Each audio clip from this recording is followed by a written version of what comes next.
Diamond Mind, open for business. Play the thing.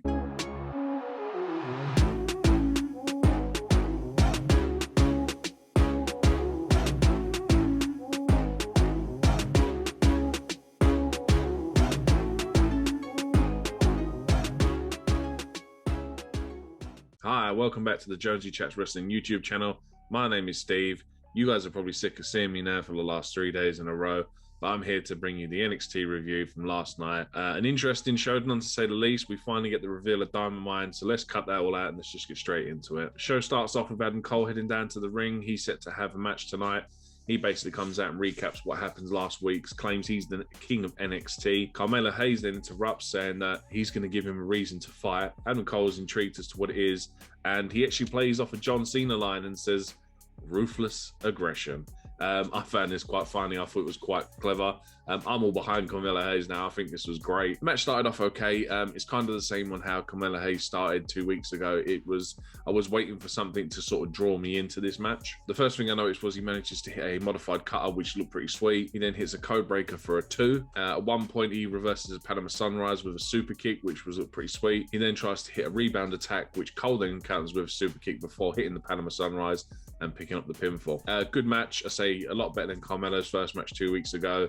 Adam Cole. Everyone knows he's great. We then cut to a video from earlier on in the day. Frankie Monet is backstage with Aaliyah and Jessi Kamea. She's basically talking to him about what's going to happen tonight, as Jessi and Aaliyah have a match. So does Frankie. Robert Stone then is being all friendly and cordial. Frankie at this point decides to leave. She high-fives Aaliyah and Jessi, but as she goes to high-five Robert, her little dog snaps at Robert. Again, I'm telling you, man, this is going to be a women's faction going forward. We then get an interview with Zoe Stark. Zoe Stark is being interviewed by Mackenzie. She's asked again, why did she save Io last week?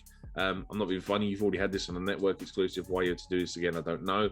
But Io jumps into the frame. She says, "I don't like you, but I trust you." And Zoe says, "That's fine by me." They've got a match coming up tonight against Jessi Kamea and Aaliyah. We come back from the commercial break. We have an LA Knight video.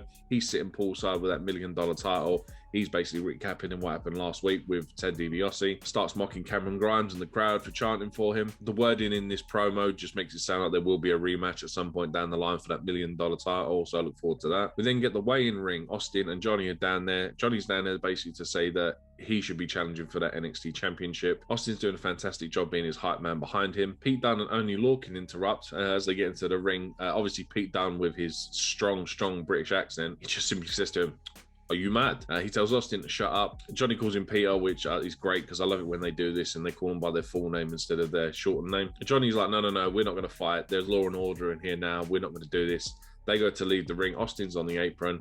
He points at Pete and says, "I've got my eyes on you." So Pete does what Pete does, and he just grabs his fingers and breaks them. It's a great little spot there from Austin. We didn't get a video segment from earlier on in the day, which really is pointless because you don't see him for the rest of the show. Cameron Grimes arrives at the CWC. He gets out and is confronted by some of the developmental talent, and they're basically asking if DiBiase is all right, apart from one guy. I don't know, but he's got like orange and purple hair. This guy then decides to mock DiBiase, and Cameron Grimes strikes him, knocks him to the floor. But yeah, like I said, you don't see Grimes for the rest of the show, so I didn't see the point in this. We then cut to Adam Cole being interviewed by Mackenzie. Mackenzie asks about his match coming up at Great American Bash with O'Reilly. Adam doesn't want to talk about O'Reilly. Regal then enters the scene to talk to Adam about what happened last week with Samoa Joe. Cole complains that Joe isn't reprimanded for his actions. Regal simply states that Joe was provoked and did what he needed to do by choking you out. And then Cole leaves in an outrage. We come back from the next commercial break. We get another promo with this battery charge, and this time it's up to 31%. We get another 3 here tonight. We get 31, 41, and 51. This is setting up perfectly for whoever this person is to debut at Great American Bash in 2 weeks. Who it's going to be, I don't know.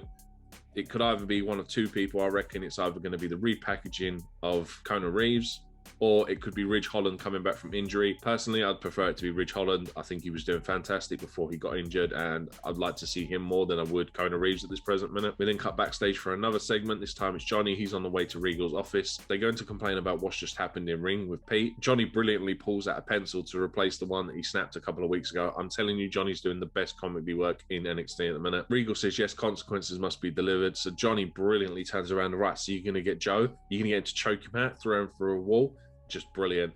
Regal says no. So Johnny's like, you're going to knuck him? You're going to hit him with the knuckle dusters?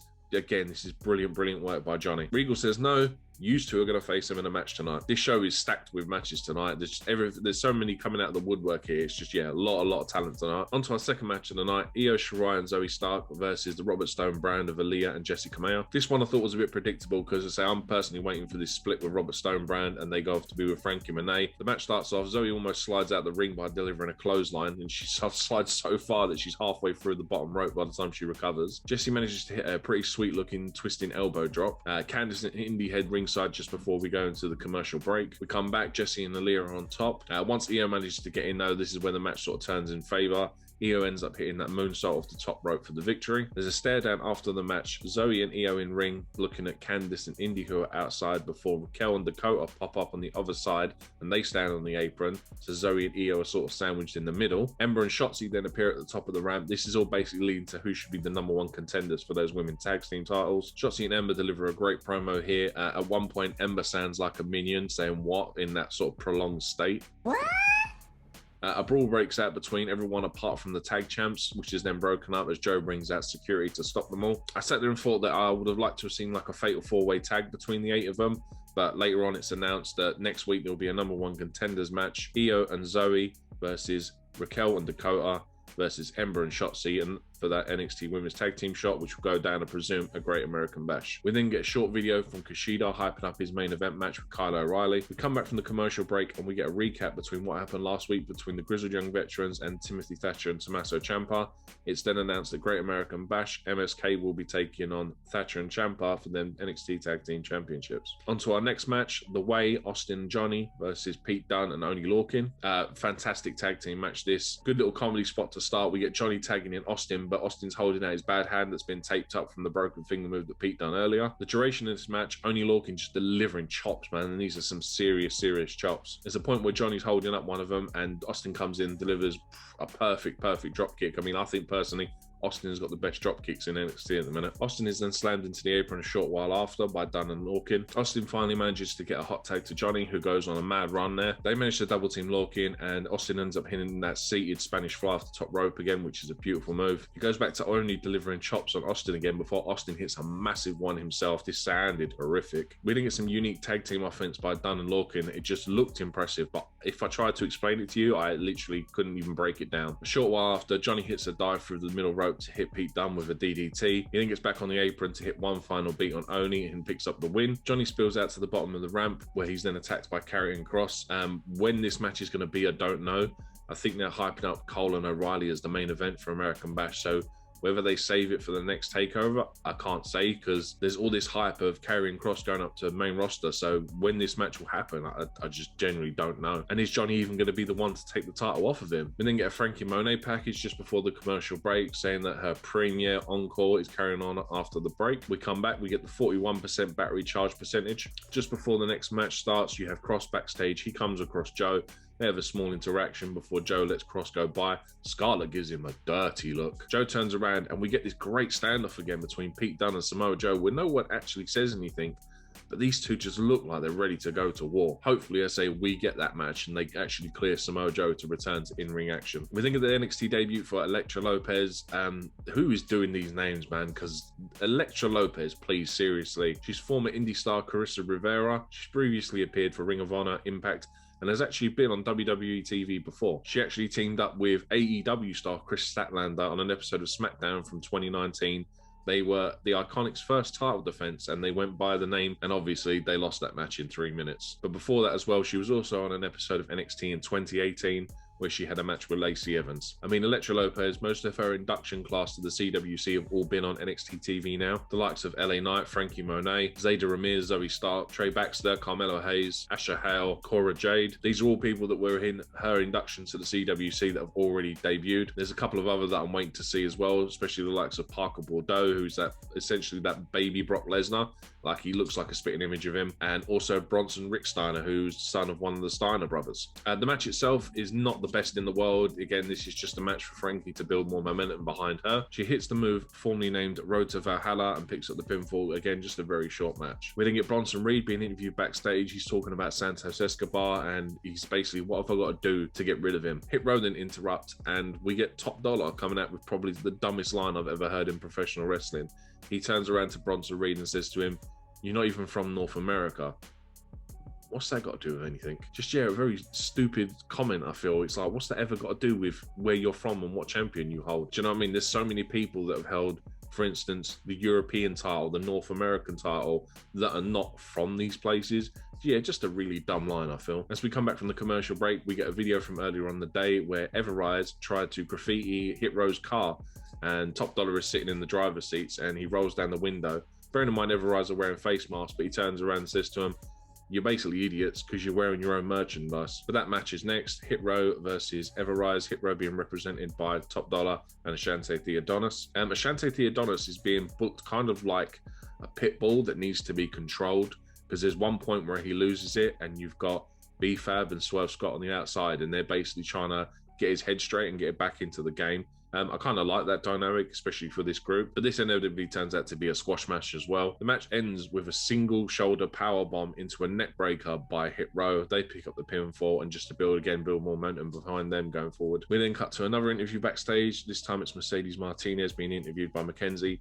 She's at this point informed that next week she will be in an intergender tag match against Xia Li and Boa, and asks her who she's going to get as a tag team partner. Before she can really finish her sentence, Xia Li and Boa attack her, to which she's then saved by Jake Atlas. So then this is announced shortly later that Xia Li and Boa will be going up against Mercedes Martinez and Jake Atlas in an intergender tag match next week. We then get a Kyle O'Reilly hype video just before the commercial break going into the main event. We come back and we get the last battery charging promo, the 51%. I say, yep, this is teeing up nicely. Next week you'll get 60, 70 and 81%. And then at some point at the Great American Bash, whoever this person is, they will debut and we'll find out who it is. It's then announced that we've got a face-off between MSK and Timothy Thatcher and Tommaso Ciampa next week as well, before their match at Great American Bash. And then on to the main event, Kushida versus Kyle O'Reilly. This is basically a mat-based wrestling match. It's a lot of counter for counters, strike for strike kind of match. Very few high spots, but it does what it needs to do to build this. I mean, at one point, Kushida manages to hit a beautiful looking suplex onto O'Reilly on the apron. That's probably the one of the few high spots in the match. The rest of it, I say, is just great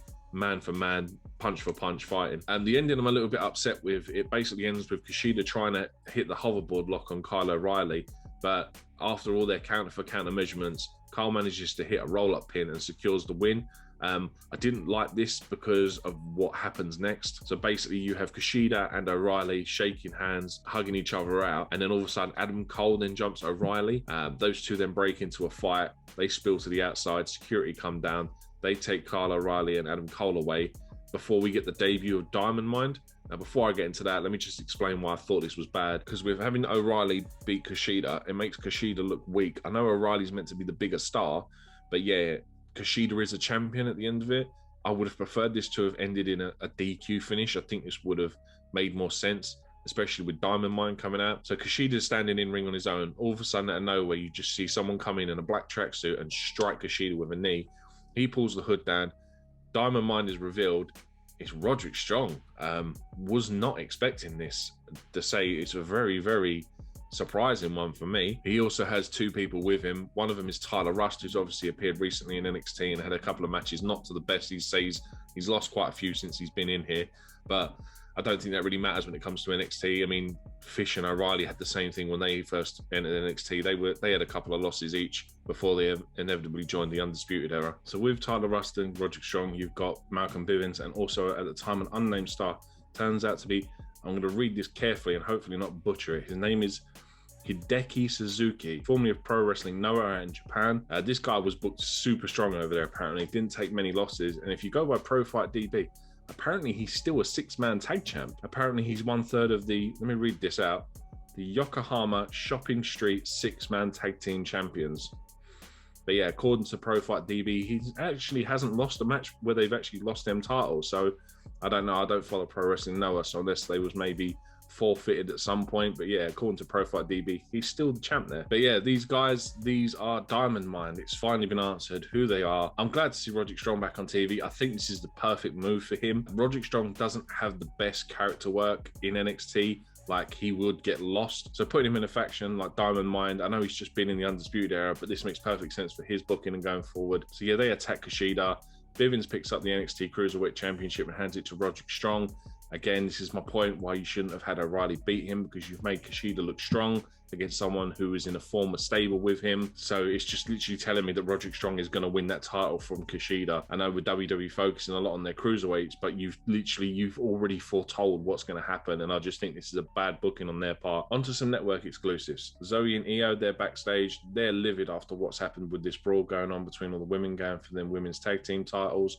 Zoe turns around and says it's not the first time she's been jumped. She says, "Do you even know where I'm from?"